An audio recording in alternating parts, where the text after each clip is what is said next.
చినకొడూరు మండల పరిధి ఇబ్రహీం నగర్ గ్రామంలోని అంబేద్కర్ విగ్రహాన్ని ఆవిష్కరించిన మాజీ మంత్రి ఎమ్మెల్యే తన్నీరు హరీష్ రావు. ఈ సందర్భంగా ఆయన మాట్లాడారు.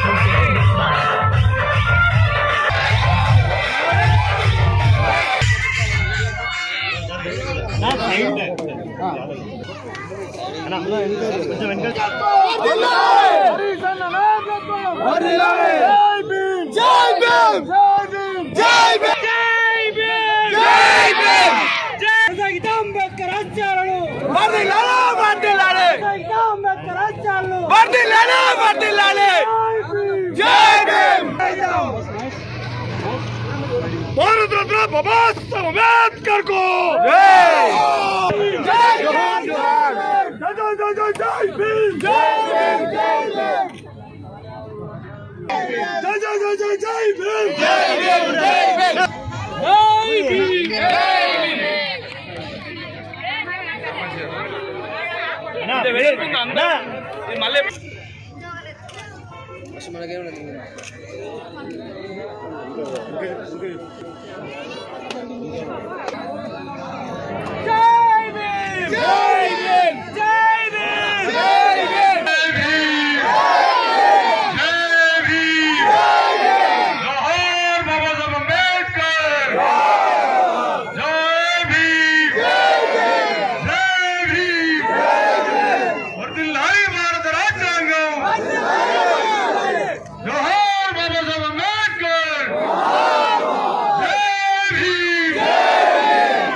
जोहार बाबा साहब अम्बेडकर, जोहार जोहार, जय भीम, जय भीम, जय भीम, जय भीम. కొనసాగిద్దాం బాబా సాహెబ్ అంబేద్కర్ ఆలోచన విధానాన్ని, కొనసాగిద్దాం బాబా జై భీమ్, జై భీమ్, జై భీమ్, జై భీమ్, జై భీమ్, జై భీమ్. అంబేద్కర్ సంఘం అధ్యక్షులు గౌరవనీయులు గుడికందుల సంఘ సభ్యులు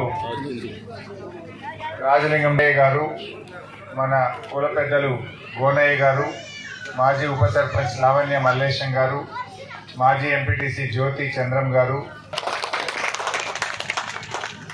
కార్యక్రమంలో పాల్గొంటున్నటువంటి ముత్యం శ్రీనివాస్ గౌడ్ గారు, అక్కడి నుంచి మన సిద్దిపేటలో అంబేద్కర్ స్కాలర్షిప్ల కార్యక్రమంలో మధ్యాహ్నం పాల్గొన్నాం. అక్కడి నుంచి ఒకటే, విద్య అనేది చాలా చాలా ముఖ్యం. చదువు లేకపోతే మనిషి ఎప్పుడు కూడా జీవితంలో పైకి రాలేడు. అంబేద్కర్ కూడా చిన్నప్పుడు చాలా కష్టాలు పడ్డాడు. వీధి దీపాల కింద చదువుకున్నాడు, ఎంతో ఇబ్బంది పడ్డాడు. కానీ పట్టుదలతో కష్టపడి అమెరికాకు వెళ్ళి అమెరికాలోని ప్రముఖ విశ్వవిద్యాలయం కొలంబియా యూనివర్సిటీలో చదువుకున్నారు. తర్వాత లండన్లో చదువుకున్నారు. ఆయన చదువుకున్న చదువుకు పెద్ద ఉద్యోగం అమెరికాలో దొరుకుతుంది, లండన్లో దొరుకుతుంది. చీకట్లో బతుకుతున్న నా ప్రజల్ని వెలుగులోకి తేవాలని చెప్పి ఆయన జీవితాన్ని బడుగు బలహీన వర్గాల కోసం అంకితం చేసిన మహనీయుడు డాక్టర్ బాబాసాహెబ్ అంబేద్కర్ గారు. సో అంబేద్కర్ గారు మనందరికీ ఒక ఆయుధం ఇచ్చాడు, ఒక మంత్రం ఇచ్చాడు. ఏంటది? చదవండి, బోధించండి, సమీకరించండి, పోరాడండి. అంటే చదవాలి, ఇతరులకు బోధించాలి, సమీకరించండి, హక్కుల కోసం పోరాడండి. ఇది మనకు ఆయన చూపిన మార్గం. ఇలా విగ్రహాన్ని పెట్టుకోవడం అనేటువంటి, నడవడం అనేటువంటిది గొప్పది. అంబేద్కర్ ఏలు బట్టి చూపిస్తా ఉన్నాడు, ఒక చేతిలో చూపిస్తా ఉన్నాడు మనకు అంబేద్కర్ గారు. ఇలా అంబేద్కర్ గారు ఎంత గొప్పవాడంటే, అమెరికా లాంటి దేశంలో స్వాతంత్ర మన ఎప్పుడో ఇండిపెండెంట్ కంట్రీ అది. అక్కడ చాలా ఏళ్ళ వరకు మహిళలకు ఓటక్కే లేదు.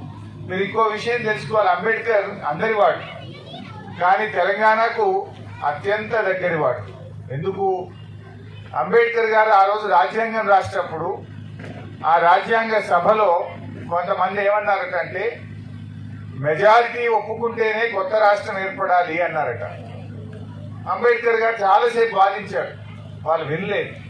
లేలే ఇది కరెక్ట్ గానే, I will come with a document అని చెప్పి రాత్రి వెళ్ళి రాత్రంతా బాగా చదివి బాగా ఆలోచించి ఆయన ఆర్టికల్ 3 అని రాజ్యాంగంలో ఏదైతే ఇవాళ ఆర్టికల్ 3 ఉందో దానిని ఆ రాజ్యాంగ సభ ముందు పెట్టాడు. పెట్టి వాళ్ళందరినీ ఒప్పించారు. ఏమని? మెజారిటీ యొక్క అంగీకారం అవసరం లేదు, ఈ ముందు పడలేరు, ఆ రాష్ట్రం ఏర్పడది అన్నారు. మీకు ఇంకా బాగా అర్థం కావాలంటే ఆంధ్రప్రదేశ్ రాష్ట్రంలో ఆంధ్ర వాళ్ళ ఎమ్మెల్యేలు 175, మన తెలంగాణ మరి అసెంబ్లీలో రాష్ట్రం ఏర్పాటు కావాలంటే బిల్లు పాస్ అవుతుందా? వాళ్ళు 175, మనం 119. మెజారిటీ వాళ్ళది. గారు ఆ రోజే రాజ్యాంగం రాసిన తొలినాళ్లలోనే ఆలోచించి అసెంబ్లీ ఒప్పుకోవాల్సిన అవసరం లేదు, మెజారిటీ అవసరం లేదు, ఈ దేశంలో పార్లమెంట్ లో బిల్లు పాస్ అయితే చాలు, రాష్ట్ర అసెంబ్లీ అనుమతి అవసరం లేదని ఆర్టికల్ 3లో ఆ రోజు అంబేద్కర్ గారు పెట్టడం వల్లనే ఇవాళ మనకు తెలంగాణ రాష్ట్రం వచ్చింది. తెలంగాణ వచ్చిందంటే అంబేద్కర్ దయ వల్ల, అంబేద్కర్ ముందు చూపు వల్ల ఇవాళ మనకు తెలంగాణ ఏర్పడ్డది. అందుకే మన రాష్ట్ర ముఖ్యమంత్రి కేసీఆర్ గారు ఆ రోజుల్లో తెలంగాణ సచివాలయానికి భారతదేశంలో ఏ ప్రభుత్వము ఏ సెక్రటరియట్ కు పేరు పెట్టలేదు, కానీ తెలంగాణ సెక్రటరియట్ కు డాక్టర్ బాబాసాహెబ్ అంబేద్కర్ పేరు పెట్టుకోవడం జరిగింది. అదేవిధంగా ఆ సెక్రటరియట్ పక్కనే నిత్యం ఆ సెక్రటరియట్ లో కూర్చొని పాలించే పాలకులకు కిటికీలో నుంచి చూస్తే అంబేద్కర్ కనబడాలి, బయటకు చూస్తే అంబేద్కర్ కనబడాలని ప్రపంచంలో అతి